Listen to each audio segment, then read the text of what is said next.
നമ്മളെ യൂട്യൂബിൽ സബ്സ്ക്രൈബ് ചെയ്തിട്ടുണ്ടാവും. ഡിക്രൂസം വ്ളോഗ്സ് എന്നാണ് പേര്. ഡിക്രൂസം വ്ളോഗ്സ്. ഇൻസ്റ്റ ഉണ്ടെങ്കിൽ ഇൻസ്റ്റഗ്രാം ഇല്ല ചെയ്ത് വെച്ചോളൂ. നമ്മൾ ഞാൻ അടുത്ത വർഷം വരുമ്പോ ഓക്കെ. നമ്മളെ പേജ് ഫോളോ ചെയ്തിട്ടുണ്ടാവും. ഫോണില്ല ഓക്കെ ഫോളോ ആക്കിയിട്ടുണ്ട് തന്നെ. ഗൈസ് എല്ലാവരും ഫോളോ ചെയ്ത് വെക്കാം. നമ്മളെന്തെങ്കിലും അപ്രതീക്ഷിതമായിട്ടൊക്കെ വരും, അതുകൊണ്ട് ഫോളോ ചെയ്ത് വെച്ചോട്ടോ.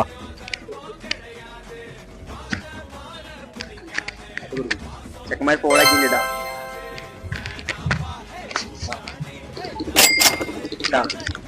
എല്ലാവരും എന്താ പറയാനുള്ളത്? എല്ലാരും ഫോളോ ചെയ്യാം. ഓക്കെ. അപ്പൊ ഗൈസ് നിങ്ങൾ എല്ലാവരും ഫോളോ ചെയ്ത് വെച്ചോളി, സബ്സ്ക്രൈബ് ചെയ്ത് വെച്ചോളി. നമ്മളെ അപ്രീഷിയേറ്റ് നിങ്ങൾ മുമ്പിൽ വരുന്നതായിരിക്കും. അപ്പൊ എന്താക്കാം, ഫോളോ ചെയ്യുക, സബ്സ്ക്രൈബ് ചെയ്യുക. നമുക്ക് കാണാം. ബൈ.